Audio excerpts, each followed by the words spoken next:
Olá, meus queridos, tudo bem com vocês? Espero que sim, espero que todos vocês estejam bem. Aqui é a professora Jaine falando. E essa semana a gente vai estar falando um pouquinho sobre cálculo estequiométrico. Na verdade, dando continuação ao estudo dos cálculos estequiométricos. Agora a gente vai estar vendo casos mais específicos sobre o cálculo. Então, nas aulas anteriores, nós vimos um pouquinho sobre as relações estequiométricas, aquelas que a gente pode fazer a partir da reação química balanceada para determinar a quantidade de um produto ou de um reagente, com base, então, nos coeficientes estequiométricos. Bom, essa base ela vai continuar sendo utilizada dentro do estudo de qualquer tipo de cálculo estequiométrico. Mas nessa aula a gente vai estar vendo um caso mais específico, que é o caso do reagente limitante e o reagente em excesso. Bom, o que seria reagente limitante e o que seria reagente em excesso? Então, quando a gente tem uma reação química, representada por uma equação química, e essa equação ela se encontra balanceada, nós temos uma proporção entre o número de mols de cada substância que está participando daquela reação. Então, nesse primeiro caso aqui de uma equação química, nós temos que 1 mol do N2, que é o gás nitrogênio, reagiu com 3 mols de H2 e levou à formação de 2 mols da amônia, do gás amônia. Bom, então o que a gente observa, A gente já sabe que os coeficientes estequiométricos estão indicando para a gente aí a relação de mol de cada participante da reação. No caso aí dos reagentes, a gente tem uma proporção de 1 mol do N2 para reagir com 3 mols do H2. Isso, o balanceamento, a proporção estequiométrica nos forneceu 1 para 3, uma razão de 1 mol para 3 de H2. Vamos supor que a gente colocasse, ao invés de 3 mols de H2 para reagir, apenas 2 mols. Bom, a gente observa que o H2 ele não estaria na mesma proporção estequiométrica, numa proporção suficiente para reagir com o N2. Então, nesse caso, o H2 ele iria limitar com que a reação aconteça. Ele ia limitar a nossa reação química a formar 2 mols de amônia. Isso por quê? Porque ele foi adicionado em uma quantidade menor do que a proporção estequiométrica, ok?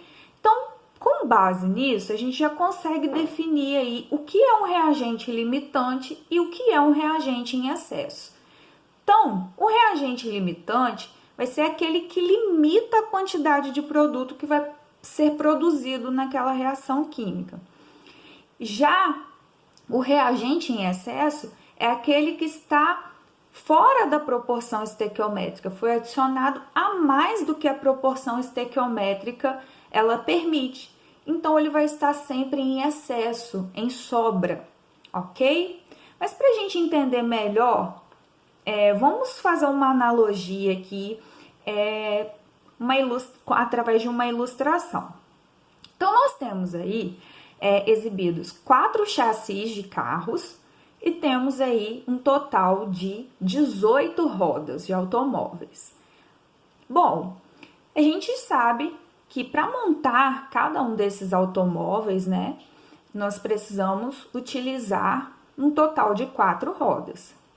Mas, o que acontece? A gente tendo 16 rodas disponíveis, nós conseguimos montar os 4 carros. Mesmo assim, ainda sobram 2 rodas. O que acontece, então, é que as rodas elas estão numa quantidade, numa proporção maior do que a quantidade de chassis. Logo, elas seriam como se fosse o nosso reagente em excesso, se fosse comparado a uma reação química. E o que está limitando, então, que todas essas rodas sejam utilizadas? A quantidade de rodas que são utilizadas por chassis de carro. Então, a quantidade de chassis, ela é o nosso reagente limitante. E as rodas seriam o nosso reagente em excesso. Então, através dessa analogia, a gente percebe que na reação química, o reagente que é o limitante, ele vai limitar a reação no sentido de que todo ele vai ser consumido. E no momento em que não tiver mais esse reagente disponível, todo ele tiver sido convertido em produto, a reação vai parar. E o reagente que está em excesso, ele não vai reagir por completo, ou seja, ele vai ficar sobrando, vai ficar sem reagir no final dessa reação química.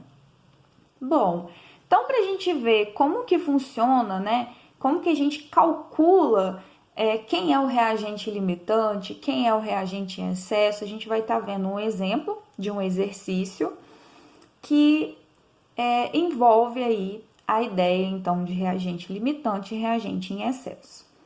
Bom, então, o nosso exemplo diz o seguinte: considere a reação corretamente balanceada. Então, maravilha, né? Nós temos já a equação, essa equação ela já está balanceada e o exercício pede: determine a massa, né? Determine o reagente limitante e o reagente em excesso dessa reação, quando 5,52 gramas de sódio reagem com 5,10 gramas de Al2O3. Opa, vamos lá, ó. Primeira observação. Nós, nesses casos de reagente limitante em excesso, nós vamos sempre ter como dados do exercício a massa de todos os reagentes. Então, aqui ele deu a massa que foi adicionada do sódio, que é 5,52 gramas, e também a massa que foi adicionada de Al2O3, 5,10 gramas. Então, até então, a gente trabalhava com a relação de duas substâncias químicas. Aqui foi dada a massa de duas substâncias químicas, sendo que uma delas vai estar em excesso e a outra vai estar limitando a nossa reação. E a gente vai precisar descobrir, então, quem é. B. Qual é a massa de alumínio produzida? Opa, então, além de eu ter a massa do sódio e a massa do Al2O3 que foi adicionada, eu também preciso calcular a massa de alumínio formada. Então, a gente tem aí, como dado do exercício, ó, a gente precisa, envolvem 3 substâncias químicas. C. Qual é a massa do reagente em excesso que permanecerá sem reagir no final do processo? Então, a gente precisa também dizer quanto, né, de reagente sobrou no final da reação, no nosso reagente em excesso. Então, vamos por partes. Nossa primeira etapa aqui é sempre determinar quem é o reagente limitante e quem é o reagente em excesso. Isso por quê? Porque se eu souber quem está em excesso, quem vai estar sobrando, e quem está limitando a minha reação, bom, se eu sei quem limita, eu já vou saber em que ponto a minha reação química ela vai parar. Então, o máximo de produto formado vai ser formado através do meu reagente limitante, porque quando ele acabar, quando todo ele for consumido, a minha reação química ela vai cessar. Então, eu preciso descobrir quem é o reagente que limita a minha reação química, ok? Então, como a gente faz para descobrir quem é o reagente limitante e quem está em excesso? O nosso primeiro passo vai ser calcular a massa, né, a quantidade, na verdade, de cada reagente em mols. Então, se a gente tem aí os dados do exercício para cada substância em gramas e a gente quer encontrar a quantidade de cada um em mols, nós vamos precisar das massas molares de cada um desses reagentes. Então, ó, a massa molar do sódio é 23 gramas mol. O que isso indica para a gente? Que em 1 mol de sódio, a gente tem uma massa de 23 gramas. O exercício, ele reagiu 5,52 gramas de sódio. Isso equivale em mol a 0,24 mols de sódio, ok? O mesmo nós vamos fazer para o Al2O3. A massa molar, 102 gramas mol. Então, isso indica para a gente que 1 mol do Al2O3 pesa, né, tem uma massa de 102 gramas. Foram postos para reagir 5,10 gramas de Al2O3. Isso em mol equivale a 0,05 mol. Ok. Bom, descoberto então a proporção, né, a quantidade em mols de cada um dos reagentes, agora a gente vai fazer uma relação estequiométrica com um dos dois reagentes para descobrir então quem está em excesso e quem está limitando. Aqui eu vou utilizar a proporção em mol do sódio. Então, vamos por partes, né? Pela equação química balanceada, a gente observa que 6 mols do sódio reagem com 1 mol do Al2O3. Então, a gente tem uma proporção de 6 para 1. Isso obrigatoriamente tem que acontecer. A gente descobriu lá em cima que 0,24 mols do sódio que reagiram nessa reação química, né? Que foram postos para poder reagir nessa reação. Então, se a gente colocou 0,24 mols para reagir, quanto do Al2O3 a gente vai precisar para reagir com essa quantidade de sódio? Nós vamos precisar de 0,04 mols de Al2O3. Agora, observa o seguinte, se a gente então reagir 0,24 mols de sódio, a gente vai precisar de uma quantidade de 0,04 mols de Al2O3. Quanto que a gente calculou aqui que foi adicionado de Al2O3 na nossa reação química? 0,05 mols. Opa, então, para 0,24 mols de sódio, foram colocados mais Al2O3 do que eu preciso. Eu preciso de 0,04, porém foram colocados para reagir 0,05 mols. Isso indica para a gente que o Al2O3 é o nosso reagente em excesso. Eu tenho mais dele na minha reação do que eu preciso para reagir. Logo, se o Al2O3 é o nosso reagente em excesso, o sódio, ele é o nosso reagente limitante. Então, isso significa que quando todo o sódio for consumido, a nossa reação para formar o alumínio e o óxido de sódio vai cessar, certo? Então, já descobrimos quem é o reagente em excesso, quem é o reagente limitante. Porém, o exercício, ele não pede apenas que a gente determine quem são, né, os reagentes limitantes e em excesso, mas ele pede também para a gente calcular a massa do alumínio formado, né, o alumínio que é um produto dessa reação. Se eu sei quem é o meu reagente limitante, eu vou utilizar exatamente a quantidade do meu reagente limitante para determinar o quanto de produto vai ser formado, porque eu sei que ele limita a minha reação. Então, vamos fazer aqui a relação estequiométrica que a gente tem de sódio para a formação do alumínio. Então, a gente vê pela equação balanceada que 6 mols do sódio produzem, no caso aqui, 2 mols de alumínio. Ok.